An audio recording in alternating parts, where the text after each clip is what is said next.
What's up, guys? Welcome to Daily Dose of Reddit. This is your host, Zach, and today's subreddit is r/stories of fat people. Fat people stories. I messed that up. Who cares? Y'all love it, right? Alright, this story's called Cousin Carney Part 4. Don't invite Carney! Several years ago, a new Star Trek movie was coming out. I had scored 2 passes to see it, but for some reason I was having transportation issues that weekend and wouldn't be able to go. My husband was out of town and my friends were either busy or not interested in Star Trek, and I didn't know who else to give the tickets to. Carney had told me at some point before this that she didn't like science fiction and proudly didn't know the difference between Star Trek and Star Wars. So it never occurred to me to offer them to her. Yet the day or so before the movie, she had called and I mentioned the movie passes. I suppose I made a joke about how I couldn't even give away Star Trek tickets, and suddenly she was all, "Free movie?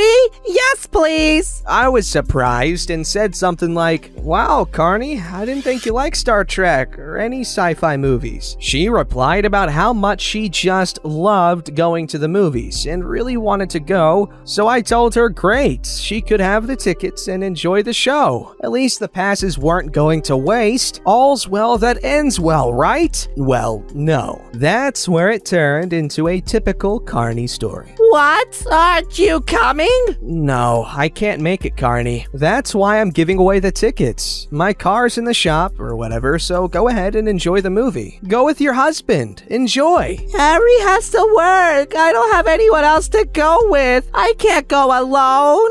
I just told you, I can't make it. My car isn't working. But you can go alone or ask a coworker. Just let me know how the movie is. It's too late to ask anyone else. Why can't you just come with me? I wouldn't want to go by myself. Just please come with me. And that wouldn't have been a problem.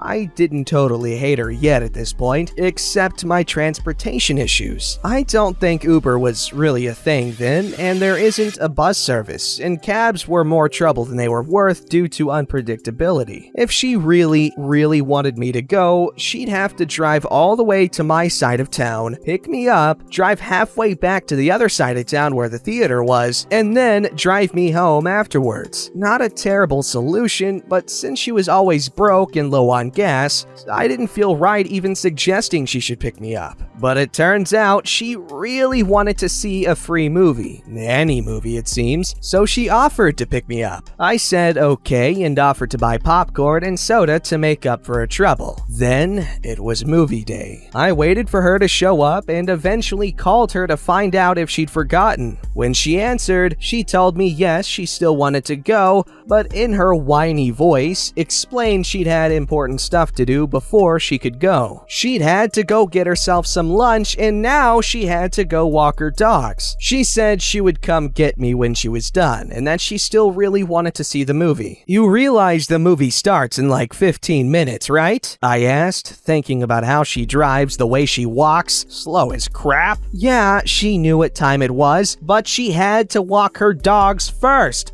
Duh! Movie start times be damned. Call me crazy. I guess I was thinking she'd eat lunch and walk her dogs, like an hour ago? Well, never mind that kind of logic. I told her maybe we should skip it. It was getting late, but she didn't want to. She eventually showed up at my door. I again suggested skipping it. The movie had already started by then, and suggested we just watch a movie or pay-per-view instead. But in spite of the fact she had been in absolutely no hurry to get there on time, she was still super excited to see a free movie in the theater, and free popcorn and soda too, and still wanted to go and couldn't possibly go alone. Reluctantly, I agreed to go. I scooped all the garbage out of the front seat of the car so I had a place to sit, and we drove off. When we got there, they'd already given away our seats, and the passes weren't good for a future show, so we missed out. It wasn't that big of a deal, but I guess I was a little disappointed that I put any faith in her, and that she dicked around and made us late. I'd wasted a chunk of my day on this crap.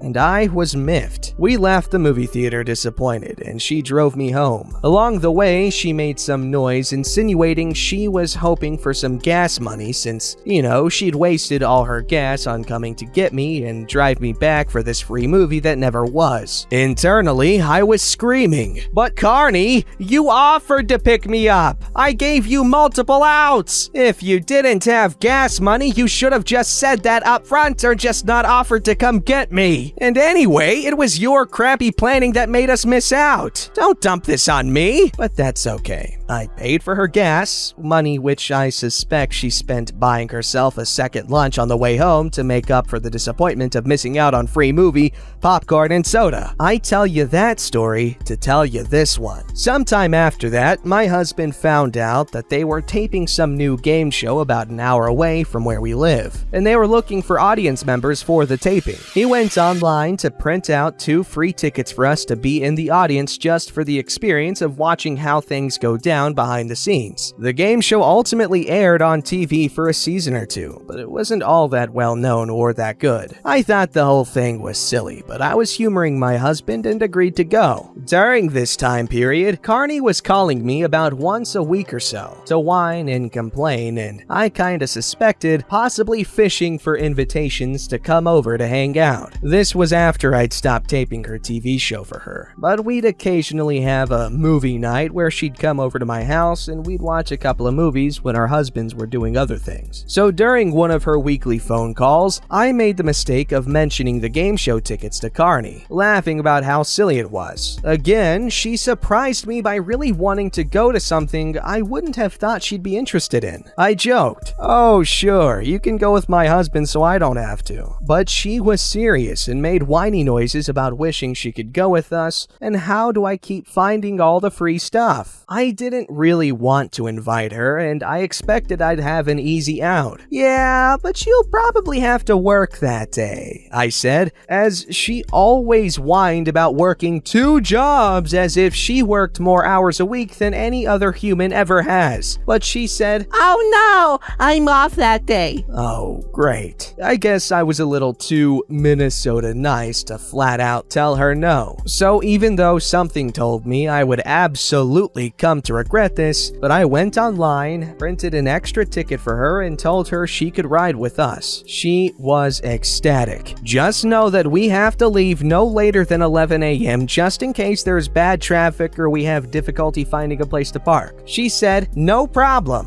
I live very close to the freeway entrance. That was a straight shot into the city, so once she arrived, we just head straight out. My husband said, "If she's not here when we're ready to leave, if she's getting fast food or walking her frickin' dogs, we're leaving without her." I wholeheartedly agreed. I'm the kind of person that if you tell me we're leaving at 11, I'll be there about 10:30 or 10:45. But not Carney. At 10:45, I texted her, "Are you on your way?" And I heard nothing back. Another 10 minutes pass, waiting. We were just getting into the car to leave without her when my phone lit up with a strange number. But it was a local number, and this was before every unknown local number calling you was a spoofed number, so I picked up. "Did you forget about me? Didn't you say 11 a.m.? You didn't leave without me, did you?" "Carney, where are you? We're getting ready to leave. Aren't you on your way?" "You said you'd pick me up." "Wait, I never said we were picking you up. Why would we pick you up?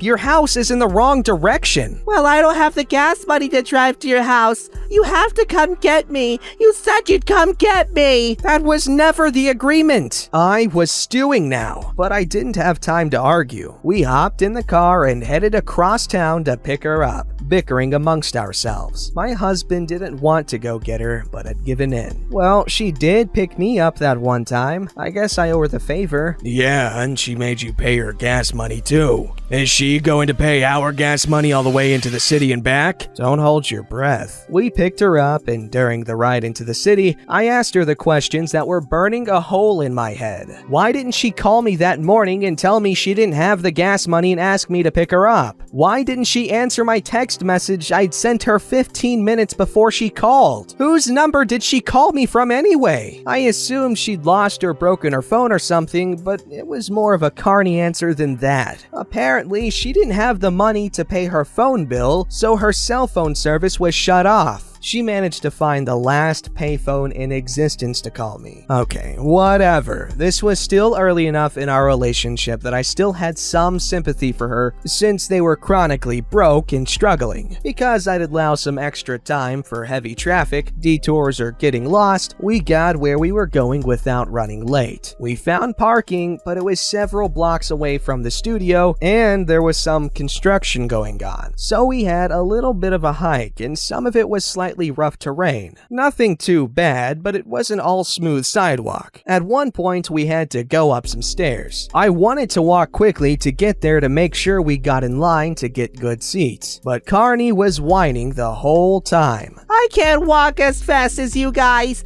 Be careful, I might trip and fall. I don't have good balance like you do. It's hard for me to climb stairs. Don't leave me behind. I really wanted to leave her behind, but we slowed our pace to accommodate her. When we got there, she was all out of breath, and I couldn't even hold back my eye rolling. The taping went well. It was somewhat funny, but it went fairly long, at least 2 hours for a half-hour show, maybe a little longer. When we were done, since we were already in the city, my husband wanted to stop a couple of places before heading home, places in the city that we don't normally get to. I thought Carney might appreciate it too, since she never got into the city. He pulled into the parking lot of the first stop. What are you doing? We have to go. I work today and you're gonna make me late for my job. I have to be there in like an hour. It's an hour's drive back home, so she's already running late. Wait, you told me you had the day off. Well, I picked up a shift. I need the money to pay my phone bill. Then maybe you shouldn't have come. I didn't know it was gonna last this long. Mentally beating my head against the wall, I didn't understand what was going on in her head. If she knew the time was going to be tight, she should have stayed home. She didn't even seem to feel bad, treating us like we were nothing more than her free chauffeur service, telling us to cut our own plan short for her convenience. The least she could have done was tell us ahead of time so we could have decided if that would work for us. But of course she didn't, because that might have given us the chance to leave her behind. After that, it became a running joke in our home to remind each other, don't invite Carney to anything. It started with my husband saying, I got tickets to some event, don't invite Carney, after which we both had a good laugh. But soon it became a running joke about everything. While watching a movie trailer, that looks good, we should go see it. Don't invite Carney. I ordered pizza. Don't invite Carney. Valentine's Day's next week. Don't invite Carney. I'm going to bed. Don't invite Carney. I really did try for a long time to have compassion for her and her situation,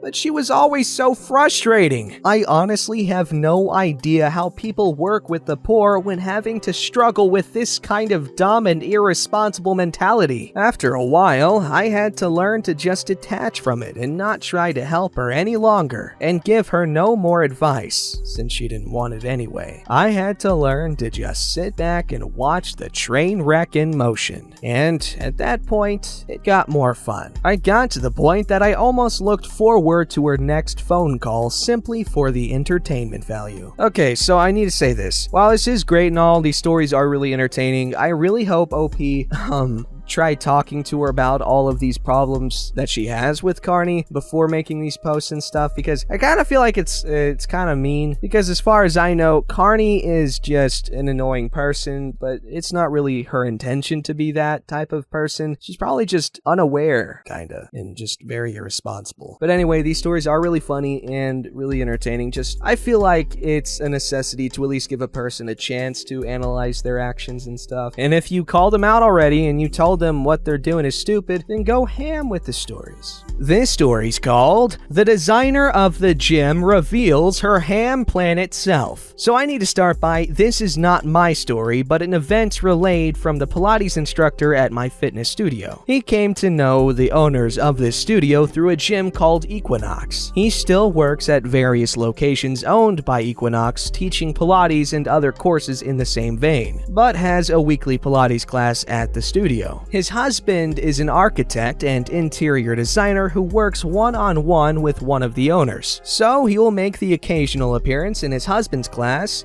and in other sessions. He wasn't there during this session due to his job, and the discussion of his absence and his job led the instructor to tell this story about Equinox. At one point, years ago, Equinox hired an interior designer who is our ham planet. The instructor said she was morbidly overweight and covered in tattoos, but beyond that and her gender, there's nothing more I can say. She did a wonderful job giving the gyms a fresh new space. She did such a wonderful job that someone interviewed her about the project. She was asked if she worked out at the same space. Her response was something along the lines of, No, I don't work out. Fitness is a scam. Now, if after reading that sentence you thought that she was eligible for immediate termination, you, me, and Equinox are all on the same page because that's what happened. I do freelance video and filmmaking and am early enough in my career that I sometimes don't have the luxury of choice in my projects. With that said, I am willing to find common ground when needed and stretch my views to not turn away a client. Assuming this woman works freelance as well or owns her own business, by calling fitness a scam, she not only showed her lack of health, but also basically spit in the face of her client. She was not able to put her views on fitness to the side to save face for her gym. If she is still getting work, I don't know how.